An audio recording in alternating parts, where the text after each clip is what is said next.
Okay, Joe, we are live. Very good. Good afternoon. My name is Joe Semek. I'm Director of Public Works for Harford County and Chairman of the Northeast Maryland Waste Disposal Authority. Andrew, would you please confirm who we have on the call and that we have a quorum? Good afternoon, Joe. We do have a quorum of board members today. So here in the authority offices, we have myself, Kim Gordon, John Schott, and Kitty McElroy. And then also online, we have Kip Kelly, who is the Deputy Director of Solid Waste and Recycling for Frederick County. And Director Henry is joining. So we do have a quorum. Sorry, it kicked me out for some reason. I'm not sure, but thank you. Great. Thank you very much. The chair calls to order the 385th meeting of the Northeast Maryland Waste Disposal Authority, February 3rd of 2026. The minutes of our previous meeting on December 9th of 2025 have been reviewed and approved by the members, and they are posted on the authority's website. And we have provided information on the authority's website to allow the public to view this meeting via YouTube live stream. And today's authority meeting agenda does not have any items that would include a closed session. I do ask that members please identify yourselves before speaking or to make or second a motion. Is there a motion on action item 2026-1-1? So moved, Willie Weiner, Montgomery County. Thank you. Second? I'll second. Sorry, go ahead, Karen. I'm sorry. That's fine. I'll second Karen Henry, Anne Arundel County. Thank you. Discussion? Action item number 2026-1-1, award of contract for Baltimore City Residential Household Hazardous Waste Services. At the request of Baltimore City, the authority issued an invitation for bids on October 15th, 2025 for qualified contractors to provide services related to the acceptance, transportation, and disposal or recycling of residential household hazardous waste during city designated waste drop-off days. The city hosts about 7 HHW 2-day drop-off events per year at city designated sites. The IFB required vendors to provide pricing for city staffed events with contractor only providing pickup of material and pricing for contractor staffed events, including setting up all weather receiving stations, providing labor, packaging, and loading. The IFB was advertised on the authority's website, eMaryland Marketplace, and sent to vendors that have provided similar services in the region. An addendum was issued November 17th, 2025 to respond to questions received from interested vendors. 4 vendors responded to the IFB by the due date of November 21st, 2025. Clean Harbors, MXI, TACT Montgomery, and Republic Services. Based on the city's estimated calendar year 2025 HHW material compositions of pounds accepted, Clean Harbor provided the lowest overall price for pickup only city staffed events in the amount of $43,826, while MXI Environmental provided the lowest overall price for fully staffing the events in the amount of $57,444. Based on qualifications, pricing, and current operations having the city staff these HHW events, the authority staff request approval to enter into a contract with Clean Harbors Environmental Services substantially in the form of the contract as set forth in the terms of the IFB provided to the board for review and made publicly available on the authority's website. The initial term of the contract begins upon acceptance of bid as approved and upon approval from Baltimore City, Maryland, and ends June 30th, 2028. The authority has the sole option to renew the contract for 2 one-year periods through June 30th, 2030. The estimated contract costs of fiscal year 2027, based on 7 two-day events, with city staffing the events is $306,782.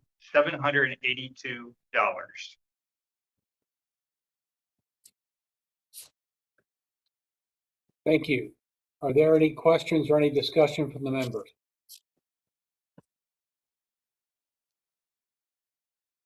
Hearing none, all in favor of action item 2026-1-1, please say aye. Aye. Aye. Any opposed? Any abstentions? Hearing no opposition, that item is approved. Is there a motion on action item 2026-1-2? Move item 1-2. Thank you. Second? Second, Willie Weiner. Yes. Sorry. Thank you. Discussion? Action item number 2026-1-2, award of contract for solar installations on municipal solid waste landfills, property and infrastructure. So before I provide a brief summary of this procurement, I wanted to note that I am available to answer any questions from the authority's board. All of the related procurement documents are available on the authority's website as well. And for reference, the summary I am providing highlights some additional benefits of the proposal that are not specifically stated in the action item. So since the Northeast Maryland Waste Disposal Authority's member jurisdictions continue to pursue bringing new renewable energy projects online, including landfill gas beneficial use and solar development on underutilized and otherwise unsuitable land for the public, such as on closed landfills or rooftops, the authority issued a request for expressions of interest, an REOI, to procure a contractor or contractors to design, build, and operate solar installations on municipal solid waste property and or systems for beneficial use of landfill gas for mainly small, closed, and or rural landfills. 44 sites were included in the REOI to solicit contractor interest on their potential viability. Clarification responses and new or amended proposals to the REOI were submitted by 8 contractors by the deadline of October 17th, 2025. The evaluation committee is now recommending award of the solar portion of this REOI before the landfill gas portion in order to preserve solar pricing proposed, since certain equipment needed to be safe harbored in order to lock in tax benefits that are to expire due to the One Big Beautiful Act, the OBBBA tax code revision. Specifically, certain equipment orders and construction, including off-site assembly on solar projects, were required to be initiated in time to secure the investment tax credit, the ITC, including the ordering of key off-site components such as switchgears and transformers prior to the foreign entities of concern, the FEOC restriction deadlines implemented in the OBBBA. It is noted there was not the same time sensitivity for landfill gas equipment orders, as those tax benefits are not immediately expiring under the federal tax code changes. After review of proposals, the evaluation committee has recommended Community Power Group, or CPG, for contract award. These services will cover the full scope of responsibilities for implementation, maintenance, and decommissioning, including but not limited to feasibility analysis, design, engineering, permitting, developing, constructing, erecting, maintaining, and operating solar installations. CPG provided the best overall proposal based on qualifications of the contractor, experience in Maryland, such as 2 closed landfill solar projects in Washington County, and a certificate of good standing from the state of Maryland. CPG is also in agreement with all terms of the master service agreement for solar design, build, and operation. CPG's price proposal was determined to be the overall best value to the members due to providing detailed site-specific and the most favorable no-cost pricing, containing a safe harbor strategy locking in tax benefits referenced previously for a large number of sites with the potential to be developed.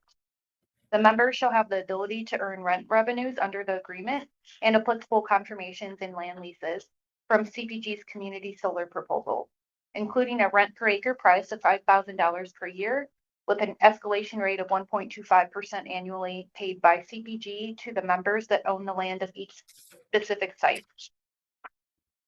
CPG has agreed that no unanticipated project costs would ever result in the member or authority needing to pay CPG for services Thus, it was determined that an agreement with CPG would be the least risk option for the members to develop as many solar energy projects as feasible. Another benefit of CPG's proposal allows the lease revenues to be directed directly to the DPW and DPWTs to support specific beneficial site improvement projects at the designated sites.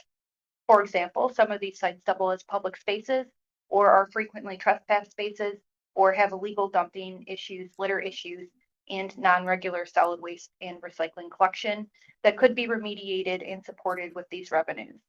The revenues can also support wildlife and pollinator-friendly gardens, ground cover, or other habitat restoration, public education signage, as well as certain security, fencing, and/or surveillance cameras. Community solar also offers reduced electricity rates to the surrounding communities.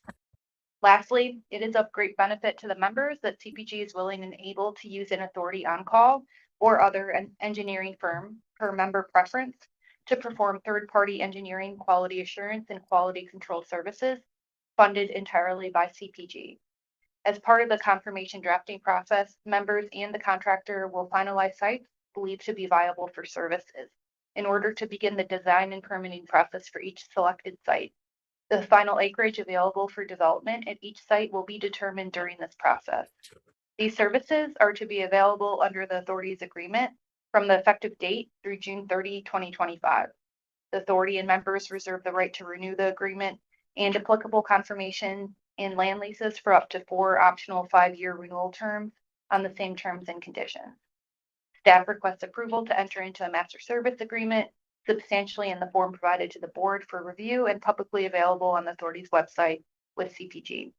Confirmations and land leases under the agreement will be between the applicable members and CPG. The term for June 30th, 2055. And you said 2025. Oh, did I? Well.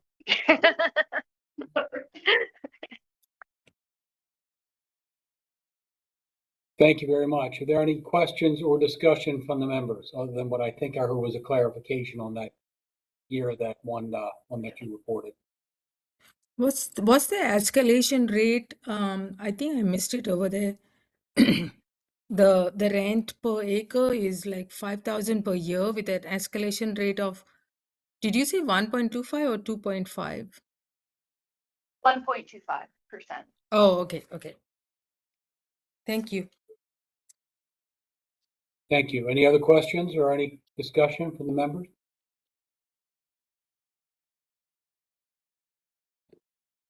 Hearing none, all in favor of action item 2026-1-2, please say aye. Aye. Aye. Any opposed? Any abstentions? Hearing no opposition, that item is approved. Do the members have any additional items for discussion at this time?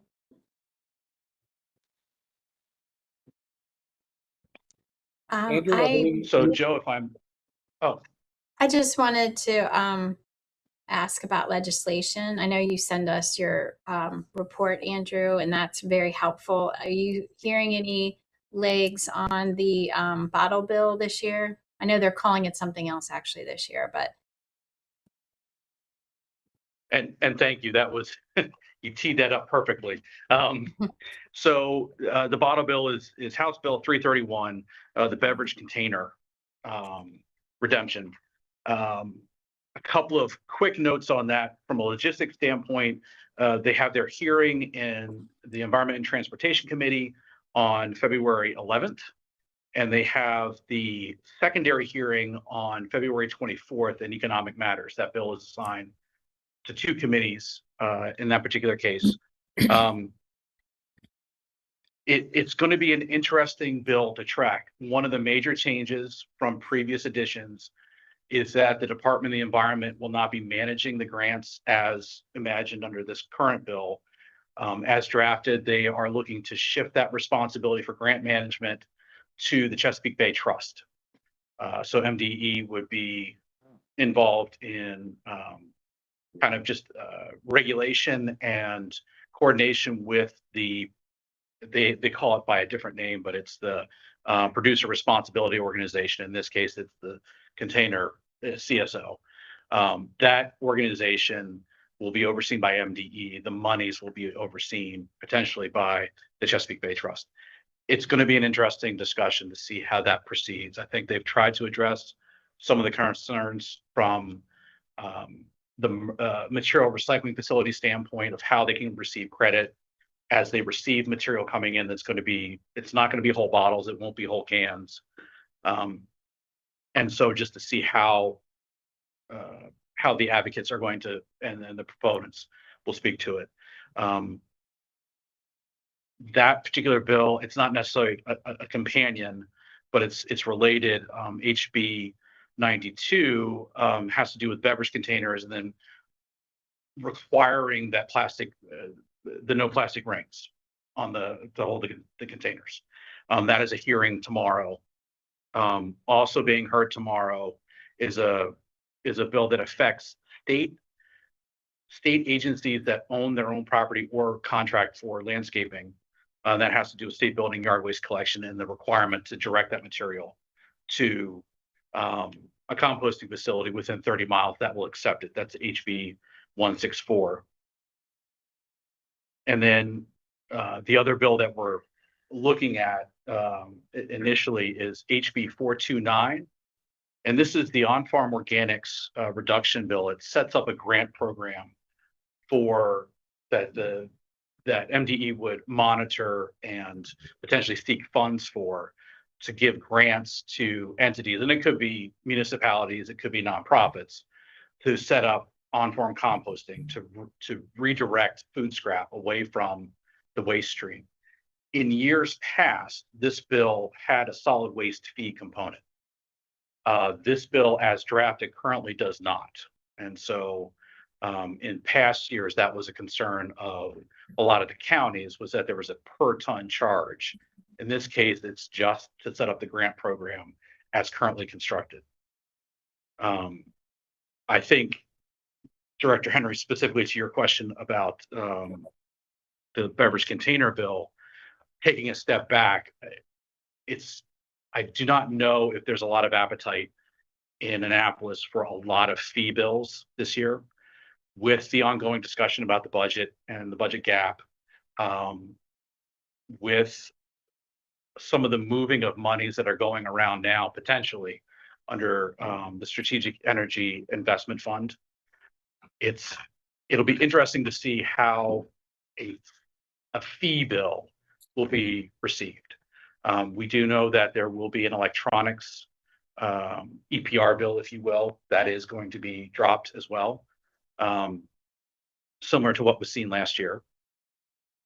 Well, Okay. in one sense. In one sense, there was a bill last year. This is going to produce more of the funding is going to be coming through the producer.